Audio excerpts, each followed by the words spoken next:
Doctor గారు ఒకరు ఈ విధంగా అడుగుతున్నారండి. నాకు కొద్ది రోజుల్లో పెళ్లి కాబోతోంది. ఇంతకు ముందు కొంతమంది స్త్రీలతో నాకు లైంగిక సంబంధాలు ఉన్నాయి. వాళ్ళతో కలిసినప్పుడే నిమిషం కంటే మించి ఉండలేకపోయేవాణ్ణి. బయట స్త్రీలు కాబట్టి సరిపోయింది.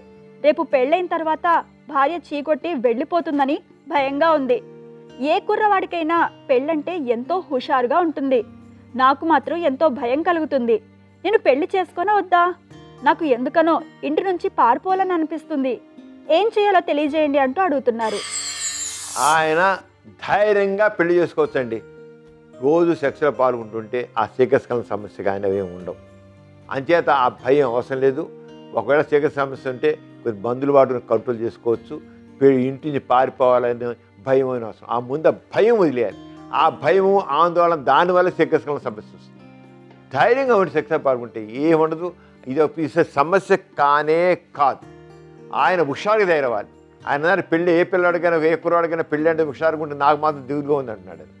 ఈయన కూడా ఉండొచ్చు హుషారుగా. ఉండాలి కూడా. అసలు ఇవన్నీ మర్చిపోవాలి.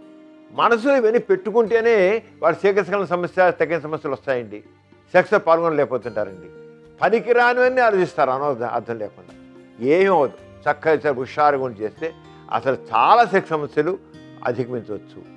అంచేత సమస్య ఉంటే అప్పుడు అనిపిస్తే డాక్టర్ చెప్తే మందులు చెప్తారు, వాడుకోవచ్చు, నార్మల్ అని చెప్పి పెళ్లి చేసుకునేది హుషారుగా ఉండేది. దిగులు కానీ భయం కానీ కంగారు కానీ గాబరా కానీ అవసరం లేదు. చూశారు కదండి ఇవాల్టి సుఖజీవనం కార్యక్రమం. మీకు కూడా లైంగిక సమస్యలు కానీ సంతానలేమి సమస్యలు ఏమైనా ఉంటే మీ సమస్యలను వాట్సాప్ ద్వారా పంపొచ్చు. 8008532087 అనే నెంబర్కి వాట్సాప్ చేయండి.